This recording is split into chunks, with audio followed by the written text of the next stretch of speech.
യഹോവേ, നീ എന്നെ ശോധന ചെയ്തറിഞ്ഞിരിക്കുന്നു. ഞാനിരിക്കുന്നതും എഴുന്നേൽക്കുന്നതും നീ അറിയുന്നു. എന്റെ നിരൂപണം നീ ദൂരത്തു നിന്നു ഗ്രഹിക്കുന്നു. എന്റെ നടപ്പും കിടപ്പും നീ ശോധന ചെയ്യുന്നു. എന്റെ വഴികളൊക്കെയും നിനക്കു മനസ്സിലായിരിക്കുന്നു. യഹോവേ, നീ മുഴുവനും അറിയാത്തൊരു വാക്കും എന്റെ നാവിന്മേലില്ല. നീ മുമ്പും പിമ്പും എന്നെ അടച്ചു നിന്റെ കൈ എന്റെ മേൽ വെച്ചിരിക്കുന്നു. ഈ പരിജ്ഞാനം എനിക്കത്യുത്ഭുതമാകുന്നു. അതെനിക്കു ഗ്രഹിച്ചുകൂടാതെ വണ്ണം ഉന്നതമായിരിക്കുന്നു. നിന്റെ ആത്മാവിനെ ഒളിച്ചു ഞാൻ എവിടേക്കു പോകും? തിരുസന്നിധി വിട്ടു ഞാൻ എവിടേക്കോടും? ഞാൻ സ്വർഗത്തിൽ കയറിയാൽ നീ അവിടെയുണ്ട്. പാതാളത്തിൽ എന്റെ കിടക്ക വിരിച്ചാൽ നീ അവിടെയുണ്ട്. ഞാൻ ഉഷസിൽ ചിറകു ധരിച്ചു സമുദ്രത്തിന്റെ അറ്റത്തു ചെന്നു പാർത്താൽ അവിടെയും നിന്റെ കൈ എന്നെ നടത്തും.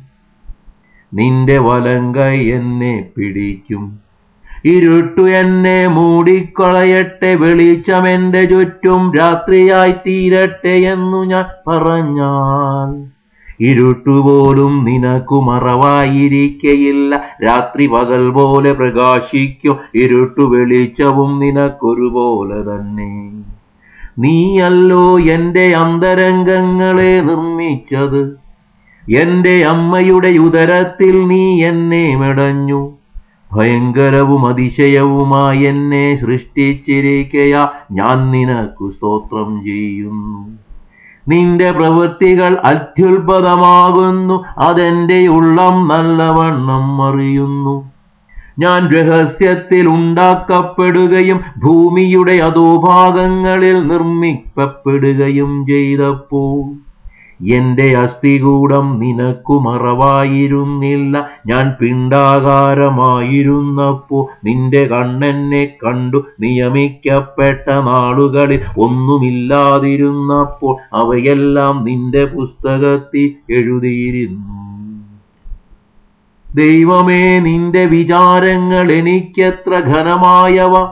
അവയുടെ ആകത്തുകയും എത്ര വലിയത്! അവയെ എണ്ണിയാൽ മണലിനേക്കാൾ അധികം. ഞാൻ ഉണരുമ്പോൾ ഇനിയും ഞാൻ നിന്റെ അടുത്തിരിക്കൽ. ദൈവമേ, നീ ദുഷ്ടനെ നിഗ്രഹിച്ചെങ്കിൽ കൊള്ളായിരുന്നു. രക്തപാതകന്മാരെ എന്നെ വിട്ടുപോകുവിൻ. അവ ദ്രോഹമായി നിന്നെക്കുറിച്ചു സംസാരിക്കുന്നു. നിന്റെ ശത്രുക്കൾ നിന്റെ നാമം വൃഥായെടുക്കുന്നു.